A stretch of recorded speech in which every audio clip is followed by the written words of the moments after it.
Well, today is the first day of fall, and every indication, weather and the looks of our corn and soybean crops says harvest is either starting for early planted fields or just days away. Checking in this morning with Purdue corn expert Dr. Dan Quinn for an update on how we're doing. Dan, it's been a challenging year with intermittent micro droughts, I like to call them. Little short spurts here, 2 weeks here, 2 weeks there. USDA dropped Indiana's good to excellent corn rating about a point this past week, probably justifiably so, with all that hot, dry weather we had at the end of August. What's your general sense of how the state's corn crop looks at this point? Yeah, I think it's variable. It's kind of all over the board. And that's just really a function of what you talked about, right? We've times where we've been very dry, and then we've got quite a bit of rain, then we've been very dry. So the condition ratings went down and went back up, and now they're coming back down. So there's still a lot of really good corn around the state. But I think, end of August, it got really, really hot on us. And then it got really, really dry as well. And it's kind of persisted with how dry it is around the state. And I think that's really impacted how quickly the crop is maturing. It's impacted some of the grain fill. Corn, we want it to kind of stay as green as long as possible until it's mature. So I think some of that's been sped up. So you think about the size of the kernels and the weight of the kernels. Mm-hmm. I think that some of that's probably been impacted. So there's probably, a fair amount of areas where that yield has been impacted because the grain fill maybe wasn't as good as what we had hoped. Yeah.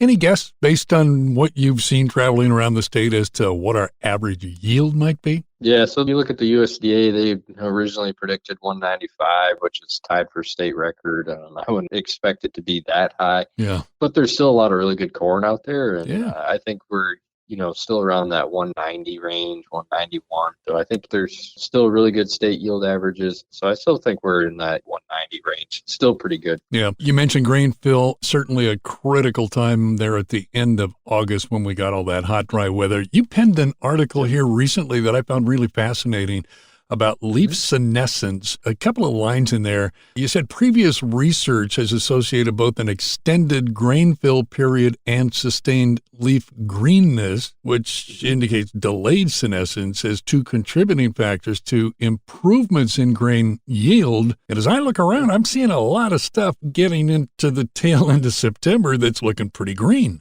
Yeah, you think about corn as it approaches maturity and as it's filling grain, it's pulling a lot of those resources to fill that grain from that green leaf area. So it's photosynthesizing. So if we don't have the green leaf area, we're just not getting those sibilants that are going into that ear to fill that grain. So if that crop shuts down and we lose that green leaf area too soon, we just aren't getting that mobilization of those nutrients into that ear to fill that grain. One aspect of what we see with newer hybrids today is that they often stay a little bit greener, a little bit longer. And then also instances where we have really good yields, or even years where we have record yields, is where we see temperatures maybe are a little more moderate, late August and September, where that crop, maybe stays a little bit healthier. So maybe we don't have nutrient deficiencies or foliar disease that can also overtake that green leaf area. So that crop stays as green as long as possible till it hits maturity, because that crop is depositing a lot of dry matter, a lot of dry weight into those kernels, and that can really significantly swing yield one way or the other. Yeah. We always think about corn, kind of manage it throughout the entire season. Even in the last 30 days until it reaches maturity, there's still a lot of yield being determined. How heavy are those kernels going to be? How big are those kernels going to be? And they can really factor into that final yield. And it's often a function of what that health or that greenness of that crop is all the way up until maturity. One of the things you just mentioned there and throughout some of the articles that you've written here recently is about hybrids. And, we go through a stressful year like this, and, sometimes some of these new hybrids, they outperform expectations. Are you expecting any of that this year? Oh, yes. Yeah, I think that's something we see every single year, even in our own research. I think it's always important for farmers to work with their seed dealers and try different hybrids. You think about even from foliar diseases in general, we often see large hybrid differences in how well they can tolerate some of this disease. But you also think about hot and dry, stressful conditions, even senescence. Certain hybrids can stay greener a little bit longer, have better health. So we often see hybrid decision is